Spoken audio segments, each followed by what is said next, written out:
Millions of Americans suffer from the challenges of living with Parkinson's disease on a daily basis, and nearly 3 people are diagnosed every 30 minutes with the disease. But what many people don't realize is that Parkinson's goes beyond motion. That is, there are symptoms that are beyond motor symptoms. Joining us today is Joanne, who was diagnosed with Parkinson's 16 years ago, and she's joined by Dr. Teresa Zezowitz, Professor of Neurology, University of South Florida. Good morning. Good morning. Why don't we start with you, Dr. Z?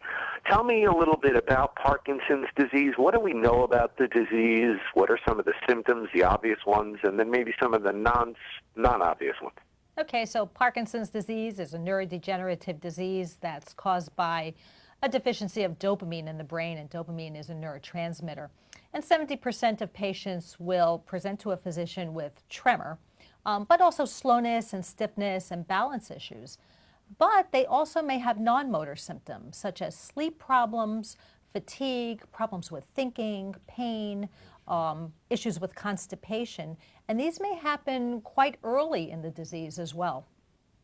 Okay. And Joanne, now tell us a little bit about your story. I understand you've been living with this disease for 16 years, which to me sounds remarkable. Yes, I have. I decided it wasn't going to take over my life. I was going to take it over. And I exercise 5 days a week, have the proper medication, so I'm doing really well. Okay. I understand you're very active in the Parkinson's community. You do walks and things of that nature, and that you've recently been a part of a new campaign called More Than Motion. Tell us a little bit about that effort. It's a community of people with Parkinson's, their caregivers, their families, friends, whomever wants information about the disease. They can go to Facebook, Parkinson's More Than Motion, and find valuable information. There's a magazine that you can send for that's free of charge that will continue to give you more information about non-motor symptoms. Okay. And I understand you participated in a series of videos. What was that like, having people invade your home with cameras and try and document a day in the life of a Parkinson's patient? It actually was fun. I enjoyed it. They took videos of me doing my exercises.